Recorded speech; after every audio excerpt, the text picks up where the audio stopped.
Hello student, आज हम यहाँ पे डिस्कस करेंगे एक topic plane wave equation in free space. Wave equation की अगर हम बात कर रहे हैं तो इसके पहले हमने Maxwell equation of electromagnetic wave पढ़ा हुआ था। वो क्या था आपका? हमने पढ़ा हुआ था मैक्सवेल इक्वेशन से अगर फर्स्ट की बात करें तो था divergence equal to rho upon epsilon naught. दूसरा था डाइवर्जेंस बी इक्वल टू 0। तीसरा था आपका curl equal to minus del B by del T. और चौथा था curl B equal to mu naught times of J plus epsilon not del E by del T. हो सकता है आपने यहां डी के टर्म पढ़ा हो तो del D by del T, और यहां पे डाइवर्जेंस डी बराबर रो पढ़ा हो, लेकिन है यही मैक्सवेल इक्वेशन। तो आखिर ये इक्वेशन और अब क्या निकालने चल रहे हैं? तो आप देख रहे हैं मैक्सवेल के चारों इक्वेशन हमारे कैसे हैं, वन डायमेंशनल इक्वेशन है। वो रिप्रेजेंट क्या कर रहे थे? वो एक्चुअल में अभी तक इलेक्ट्रिक और मैग्नेटिक फील्ड लाइंस की बात कर रहे थे। जैसे अभी हमने कहा कि ये अगर हमारी इलेक्ट्रोमैग्नेटिक वेव है तो ये अगर हम कहते हैं कि इधर शो कर रहा है इलेक्ट्रिक फील्ड लाइंस और इधर हमारा क्या शो कर रहा है, मैग्नेटिक फील्ड लाइंस। तो ये जो अभी तक जो इक्वेशंस था वो वन डायमेंशन इक्वेशंस की बात हो रही थी। पर हमें मालूम है कि direction of electric field and direction of propagation ये मिलकर एक प्लेन बना रहे हैं। उसी तरीके से डायरेक्शन ऑफ मैग्नेटिक फील्ड और डायरेक्शन ऑफ प्रोपेगेशन मिलकर एक प्लेन इधर भी बना रहे हैं। तो हमें अब क्या करना है, इसका प्लेन वेव इक्वेशन निकालना है। मतलब कि हमें अब इसका सेकंड ऑर्डर इक्वेशन निकालना है। तो प्लेन वेव इक्वेशन हमारा क्या है? सेकंड ऑर्डर इक्वेशन जो रिप्रेजेंट कर रहा है प्लेन वेव को। अब इसके बाद है कंडीशन फ्री स्पेस में। फ्री स्पेस, ये चारों ओर का जो हमारा स्पेस है ये हमारा क्या है, फ्री स्पेस है। तो अगर हम यहां पर फ्री स्पेस की बात कर रहे हैं तो ये जो हमारी कंडीशन है इसमें हम फ्री स्पेस की कंडीशन पुट करेंगे और इसको क्या करेंगे, सिंप्लीफाई करेंगे। तो अगर हम बात करते हैं फ्री स्पेस के कंडीशंस की, तो फ्री स्पेस अगर आपने चारों ओर देखना चाहे तो हमें मालूम है कि जैसे अगर यहीं पे कोई वायर जा रहा हो और वायर को हम बीच में कट कर दें तो उसमें करंट का फ्लो नहीं होता है, जो कि हम कहते हैं कि वो ओपन सर्किट हो गई है। तो ओपन सर्किट हो गई मतलब दो कंडक्टिंग मीडियम में के बीच में क्या आ गया, फ्री स्पेस। और क्यों नहीं करंट फ्लो हो सकती? क्योंकि उसके पास कोई चार्ज नहीं है। मतलब फ्री स्पेस में जो चार्ज है, रो है, वॉल्यूम चार्ज डेंसिटी, ये क्या होती है, 0 होती है। साथ ही साथ इस फ्री स्पेस में कोई करंट का फ्लो नहीं होता है। करंट का फ्लो होता तो तार कटने के बाद भी करंट जाती, नहीं होता है। तो इसने कहा करंट डेंसिटी J बराबर भी क्या हो जाएगा, 0 हो जाएगा। अच्छा, B और D की अगर बात करते हैं तो B, इसने कहा कि मैग्नेटिक फील्ड, क्योंकि हमें मालूम है कि हमारा फ्री स्पेस कैसा है, नॉन मैग्नेटिक मटेरियल मीडियम है। नॉन मैग्नेटिक मीडियम मतलब ये मैग्नेटिक फील्ड की प्रेजेंस में मैग्नेटाइज नहीं होता है, तो I तो 0 होगा। इसका मतलब वहां पर B बराबर हमारा क्या होगा, म्यू नॉट H होगा। अच्छा, यहां पर हमने डिस्प्लेसमेंट करंट केस में लिखा नहीं है, लेकिन अगर डिस्प्लेसमेंट करंट के केस में होता तो D बराबर हम क्या लिखते हैं यहां पर, एप्सिलॉन नॉट E। अब जब ये कंडीशन उठाकर यहां पुट कर देंगे तो यही हमारी क्या हो जाएगी, Maxwell equation in free space हो जाएगा। चलिए पहले वाले में देख रहे हैं, रो बराबर 0 कर दिया तो हमारा पहला इक्वेशन हो गया divergence E equal to 0, equation number 1। दूसरे में देखिए B बराबर अगर म्यू नॉट H कर दें तो हमें मालूम है कि mu naught non zero value होती है, 4.10⁻⁷ होती है। तो उसका मल्टीपल हमारा डाइवर्जेंस H होगा।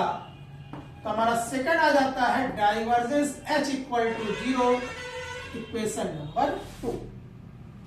थर्ड की अगर हम बात करें तो B बराबर हमारा क्या रखा है, mu naught H, mu naught बाहर आ जाएगा। तो थर्ड हो जाएगा हमारा curl E equal to minus mu not del H by del T, equation number 3। और चौथे में अगर हम B बराबर म्यू नॉट H रखेंगे तो म्यू नॉट कैंसिल हो जाएगा। LHS क्या बचेगा, कर्ल H। यहां पर J हमारा क्या हो चुका है, 0। D में तो हमने लिया ही नहीं, हमारा पहले ही एप्सिलॉन नॉट E रखा हुआ है, तो हम यही पूरा लिख लेते हैं। ये हो गया epsilon not del E by del T, equation number 4। ये हो गई हमारी 4 इक्वेशंस, जो कि कहलाती क्या है, Maxwell equation in free space. ये बहुत ही एक नंबर में पूछा भी जाता है कि right the Maxwell equation free space. वहां पर आप इसको लिखेंगे तो गलत हो जाएगा, क्योंकि हमें इस कंडीशंस के साथ ये लिखना है। आपको अगर याद है तो आप डायरेक्ट लिख सकते हैं, अदरवाइज कंडीशन याद रखिए तो अपने आप इस चीज को बना सकते हैं। अब ये तो हमारा हो गया Maxwell equation, this is first order equation. अब हमें निकालना क्या है, क्वेश्चन क्या है हमारा, क्वेश्चन है हमारा प्लेन वेव इक्वेशन। तो अगर हम बात करते हैं यहां पर प्लेन वेव इक्वेशन की, तो हमें इसको सेकंड ऑर्डर में चेंज करना होगा। सेकंड ऑर्डर में चेंज करेंगे तो उसके लिए स्टोक ने कहा था कि 1 को 2 करने के लिए एक बार कर्ल कर लेते हैं। तो हम करते क्या है, जो इक्वेशन 3 है इसका कर्ल ले लेते हैं। लिखते हैं हम यहां पर सीधा taking curl of equation 3, curl of equation 3। अब देखिए LHS में पहले से कर्ल है तो एक और कर्ल हो जाएगा, ये हो जाएगा curl of curl E equal to, उधर हमारा क्या है, कर्ल ऑफ हो जाएगा minus mu not del H by del T। अब देखिए यहां पर, इधर आप पहले देखते हैं LHS में, तो ये आपको दिख रहा है डेल क्रॉस E। तो अगर आपने वेक्टर ट्रिपल प्रोडक्ट पढ़ा हो तो वेक्टर ट्रिपल प्रोडक्ट का फॉर्मूला कहता था कि A cross B cross C ये बराबर होगा किसके, A dot C into B minus A dot B into C। ठीक, अब इसी फॉर्मूले को अगर यहां लगा दे तो LHS में पहले, तो हमारा क्या दिख रहा है यहां पर, कर्ल ऑफ कर्ल E बराबर किसके है, डेल क्रॉस E के, जो कि अगर इस फॉर्मूले से लिखेंगे तो हो जाएगा डेल डॉट E, क्योंकि A डॉट C है, into del minus del dot del into E। और डेल डॉट E को क्या पढ़ा जाता है, डाइवर्जेंस E। तो ये हो जाएगा हमारा divergence E into del minus ये पैरेलल हो गया तो स्क्वायर हो जाएगा डेल टू E। तो ये हमने यहां पर कर्ल ऑफ कर्ल E की वैल्यू निकाली वेक्टर ट्रिपल प्रोडक्ट से, जो आ गई divergence E into del minus del two E। तो अब ये वैल्यू हम कहां रख सकते हैं, इसकी जगह पर रख सकते हैं। ठीक, तो अगर इसकी जगह पर रखेंगे तो क्या हो जाएगा, देखिए हमने फार्मूला लगाया हुआ है, अगर इसकी जगह पर रखते हैं तो LHS हमारा क्या हो जाएगा, कर्ल ऑफ कर्ल E यहां पर इधर हो गया divergence E into del minus del two E बराबर। अब कर्ल हमारा क्या है, position derivative, del by del T हमारा क्या है, टाइम डेरिवेटिव। इंटरचेंज कर दो तो हम लिख सकते हैं डेल बाई डेल टी, आप माइनस ही बाहर कर सकते हैं, माइनस म्यू नॉट ही बाहर कर सकते हैं। ठीक है, तो हम पूरा अगर बाहर ही कर देंगे तो minus mu not del by del T बाहर कर लिया, केवल कर्ल को इनसाइड किया, तो ये लिखा जा सकता है कर्ल H। तो हमने इसमें देखिए अप्लाई किया जब डिफरेंशिएशन को, तो इधर इक्वेशन बन गया। अब अगर इस इक्वेशन को आप ध्यान से देखिए तो LHS में क्या आ रहा है, डाइवर्जेंस E, जो कि फर्स्ट इक्वेशन से क्या होता है, 0।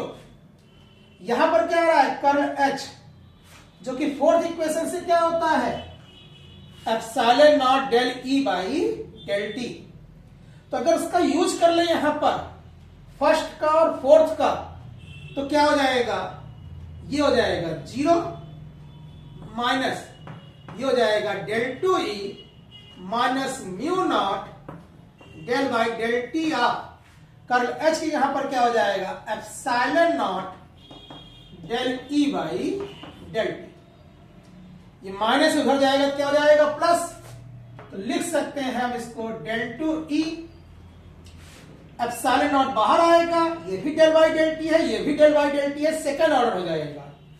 तो ये हो जाएगा minus mu naught epsilon not del two E upon del T two equal to 0।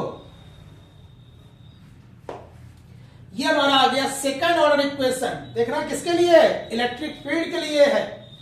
ये हमारा कहलाता है plane wave equation for the electric field. अभी मैग्नेटिक बाकी है, मैग्नेटिक बाकी है, तो उसके लिए क्या करेंगे, आपने कर लिया हुआ था इक्वेशन 3 का, तो ये आया।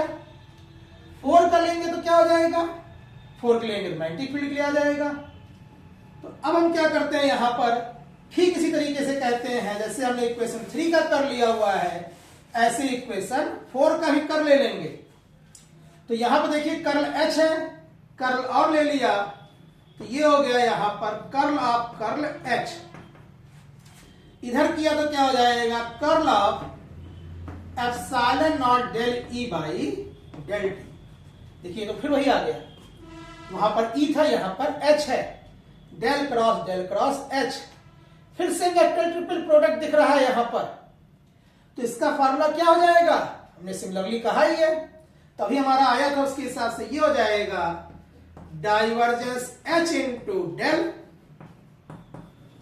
Minus del two H equal to, यहां epsilon not del by del T बाहर किया, ये हो जाएगा इनसाइड कर्ल ई। ठीक, अब फिर देखिए डाइवर्जेंस एच, इक्वेशन नंबर 2 क्या होता है, 0। कर्ल ई, इक्वेशन नंबर 3 से क्या है, minus mu not del H by del T.